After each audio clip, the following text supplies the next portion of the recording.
Bonjour et bienvenue, merci d'avoir acheté cette application Anycart at Anytime, ACAT.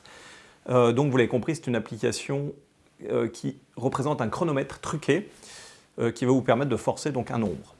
Voilà, donc dans le cadre d'un tour de carte pour découvrir la position d'une carte ou pour un carré magique par exemple. On va déjà voir d'ailleurs comment forcer directement un nombre. Hein. Imaginez vous faites un carré magique, vous demandez à un spectateur un nombre entre 30 et 100. Voilà. Imaginons le spectateur vous dit 65.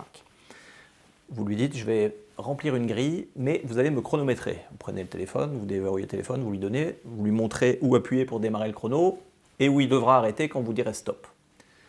Vous lancez le chronomètre, vous remplissez votre grille, donc vous remplissez la grille classique du carré magique, hein, c'est pour ceux qui connaissent.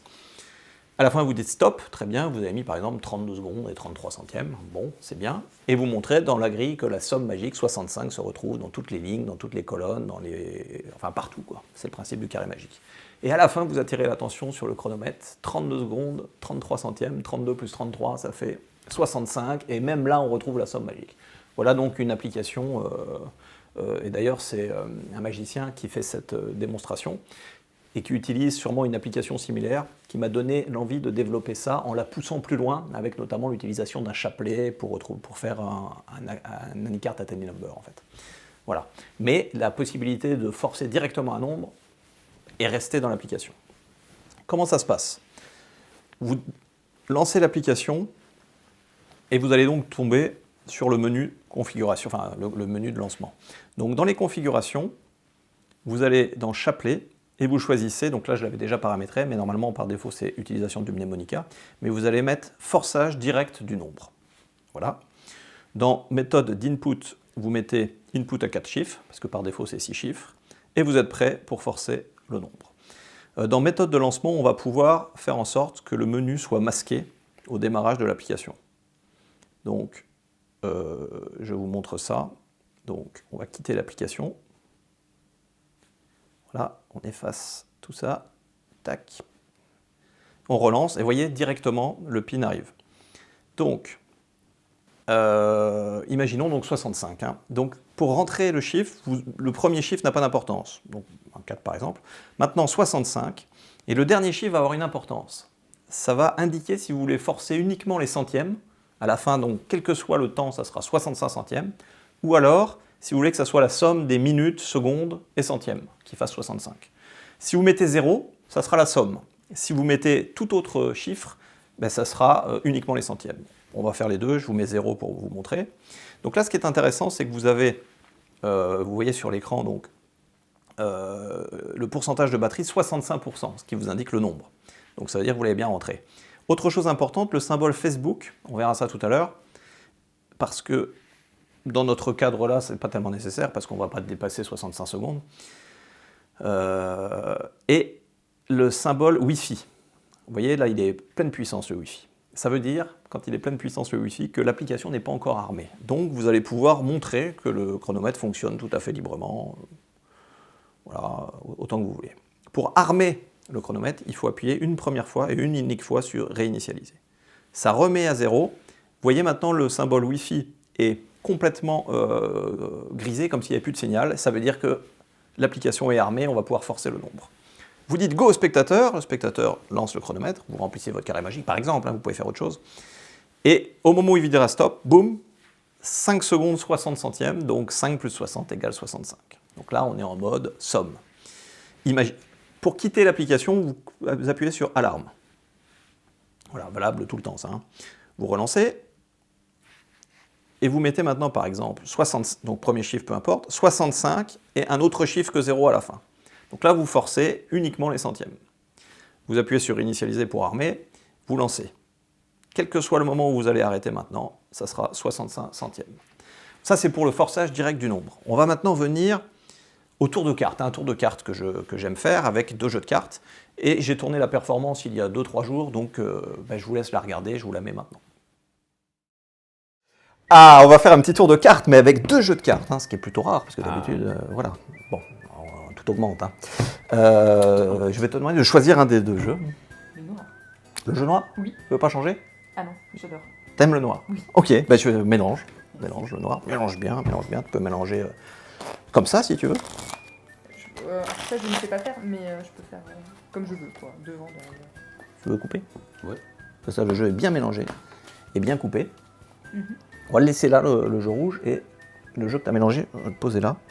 Et on va choisir, on va définir, créer ensemble une carte. Ok. Alors je vais te demander par exemple la couleur de la carte, rouge ou noir. Pas le dos cette fois. Pas la la- famille, là, juste le rouge ou noir. Rouge ou noir, et ce que tu diras, c'est ce qu'on garde. Ah d'accord, ok, donc rouge. Rouge, donc il y a carreau, cœur, Carreau. carreau. Ok, donc dans les carreaux, il y a les cartes à points ou les figures. Carte à points.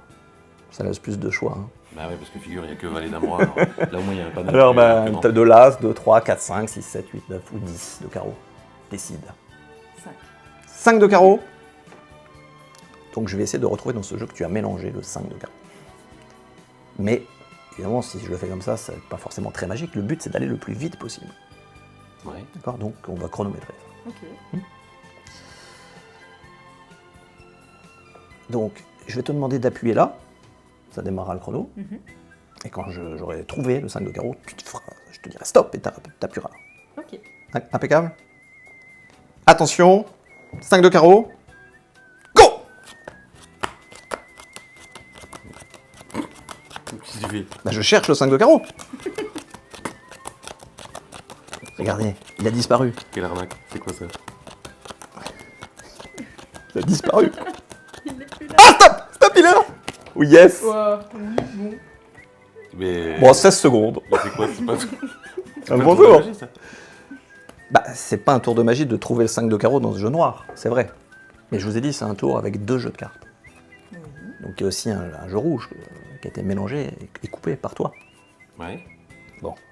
Eh bien, dans ce jeu, il y a aussi un 5 de carreau.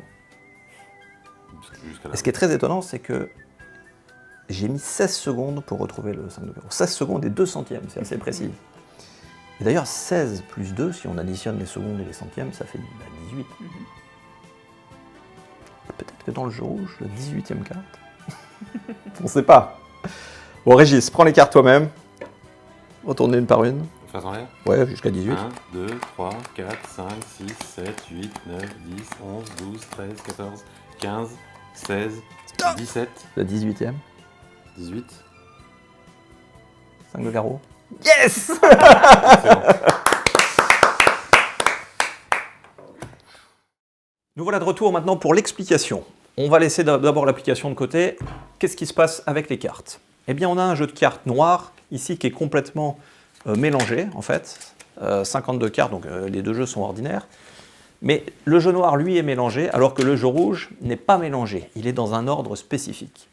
Il se trouve que là, je l'ai mis dans un ordre qui s'appelle le mnémonica. Pour ceux qui ne connaissent pas, je vais vous l'afficher quelques secondes à l'écran. Comme ça, vous pourrez organiser, si vous avez envie, votre jeu en mnémonica. Maintenant.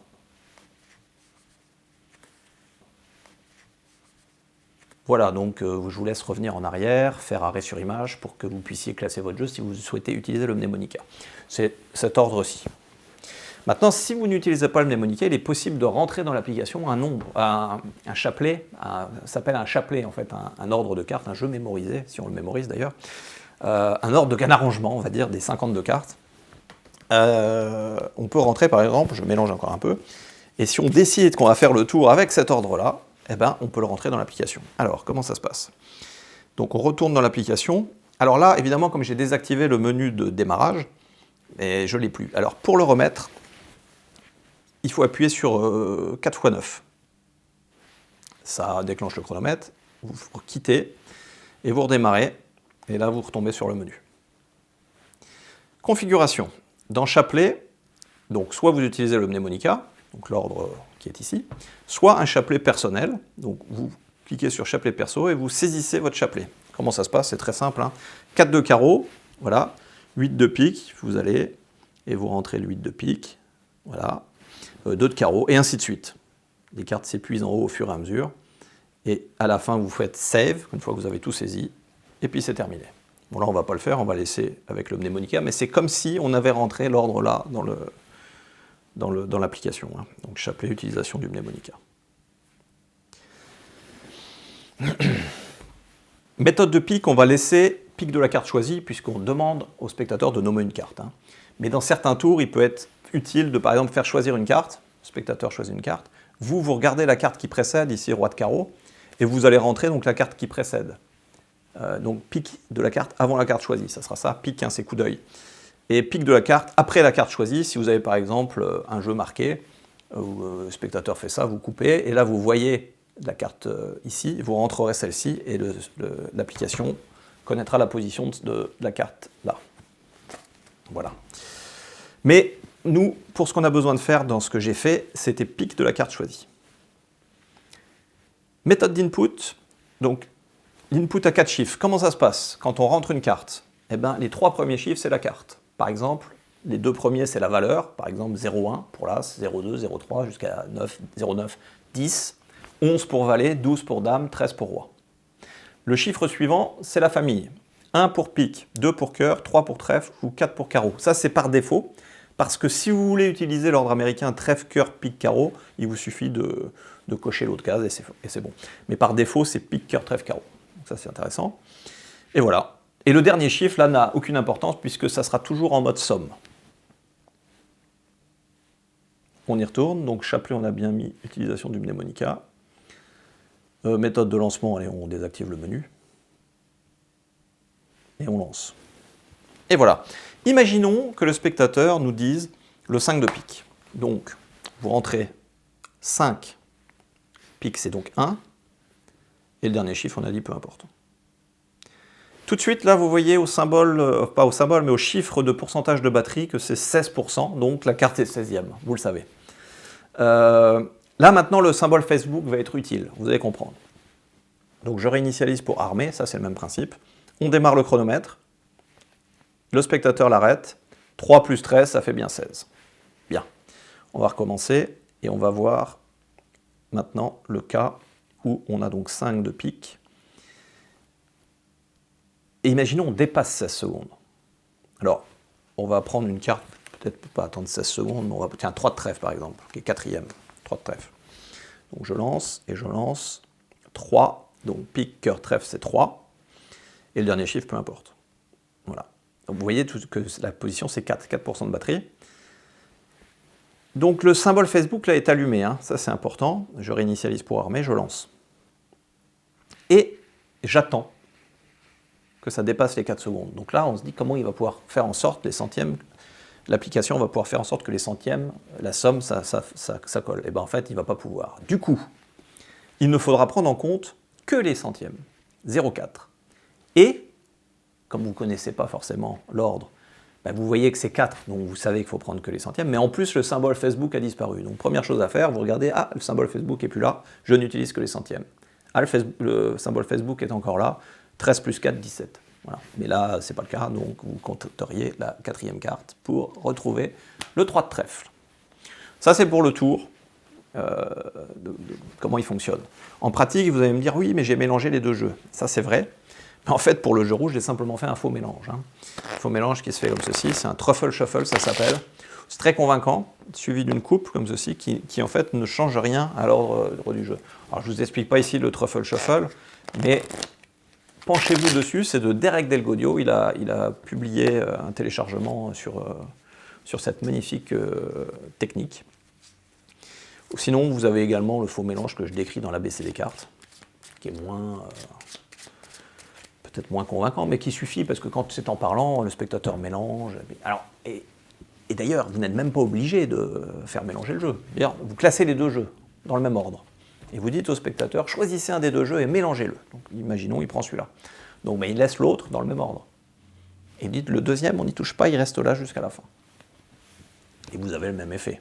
Évidemment, pour les magiciens, c'est plus fort s'ils voient que les deux jeux sont mélangés. C'est pour ça que j'ai fait un faux mélange. Voilà, qu'est-ce qu'il y a à dire de plus sur l'application ? Alors, avant que vous appuyez sur réinitialiser, vous pouvez, c'est un chronomètre qui fonctionne tout à fait normalement. Donc il n'y a pas de trucage. Et une fois que le forçage a été fait, le chronomètre redevient un chronomètre tout à fait normal. Donc il n'y a rien à voir. Il pourra tester autant qu'il veut. Il n'y a aucun problème. Fonctionnalité qu'on a ajoutée récemment, qui n'est pas là dans l'application, parce que c'est en cours d'ajout. Donc je ne l'ai pas encore. Mais en fait, quand on va lancer l'application, voilà ce qui va se passer. L'écran devient noir. Et il sera possible, en amont, pendant la configuration de votre application, de faire une capture d'écran de votre page d'accueil. d'accord? Et on imagine que dans la page d'accueil, il y a un lien vers le chronomètre. Bon, très bien. Une fois que vous avez rentré votre code PIN, la page qui va s'afficher, ça sera la copie de votre page d'accueil. Donc comme ça, c'est très crédible. Vous rentrez votre code PIN, vous arrivez sur votre téléphone. Vous pouvez le faire ouvertement. Et vous cliquez sur l'écran, peu importe l'endroit, mais en fait, on imagine qu'on cliquera à l'emplacement de l'icône de chronomètre, et là, ça lance le chronomètre. Voilà. Donc, ça, c'est bon, ça va être fait. Autre chose à dire, c'est pour revenir à la configuration, je crois que je vous l'ai dit tout à l'heure, vous faites 4 x 9, donc là, 2 fois suffisent quand on est en mode chapelet. S'il y a une dernière chose que je peux vous dire, c'est la méthode d'input. 6 chiffres. 6 chiffres, c'est... Donc là, on est en mnémonica classé, mais imaginons que vous dites à un spectateur, regardez, je mélange le jeu, donc vous faites votre faux mélange. Est-ce que vous pouvez vous-même couper les cartes? Voilà, et un deuxième spectateur peut également couper, et on fait couper. Et là, vous dites au spectateur, dites-moi une carte. Là, vous regardez. Bon, ben là, évidemment, il a recoupé sur le... Mais imaginons là. Vous regardez ici, vous dites au spectateur... Si vous avez un jeu marqué, vous n'avez même pas besoin de regarder. Donc, il y a un jeu de cartes ici. Est-ce que vous pouvez me dire une carte qui vous passe par la tête? Vous avez vu 8 de cœur, vous mémorisez 8 de cœur. Un spectateur vous dit, par exemple, 8 de carreau. Très bien. Alors, ben, dans l'input à 6 chiffres, vous allez rentrer les 2 cartes. D'abord la carte choisie, et ensuite la première carte du jeu. Voilà, donc vous faites... Je vous ai dit, la carte choisie, c'est 8 de carreau, 4. Et l'autre, c'était 8 de cœur. Et voilà. Et là, il vous indique tout de suite à la batterie 16%. Donc vous savez que le 8 de carreau est 16e. Et si on lance le chrono, eh ben, la somme, ça sera 15 plus 1, 16. Et on peut même vérifier, hein, 3 et 3, 6, 7, 8, 9, 10, 11, 12, 13, 14, 15, 16, 8 de carreau. Voilà. Donc, c'est pour un autre tour, mais vous pouvez utiliser l'input à 6 chiffres. De la même façon, donc toujours alarme pour quitter, pour revenir au menu, ben vous allez faire cette fois 6 x 9. Ah bah non, là je l'avais désactivé. Bon, très bien. Mais si vous aviez masqué le menu, il aurait fallu faire 6 x 9 pour ensuite quitter et re-rentrer dans l'appli pour avoir la config. Voilà. Ça c'est important parce que des fois j'ai des messages pour me demander mais qu'est-ce qui se passe si je suis sorti de l'appli, et que de la config et j'arrive plus à retourner dans la config. 4 x 9 ou 6 x 9.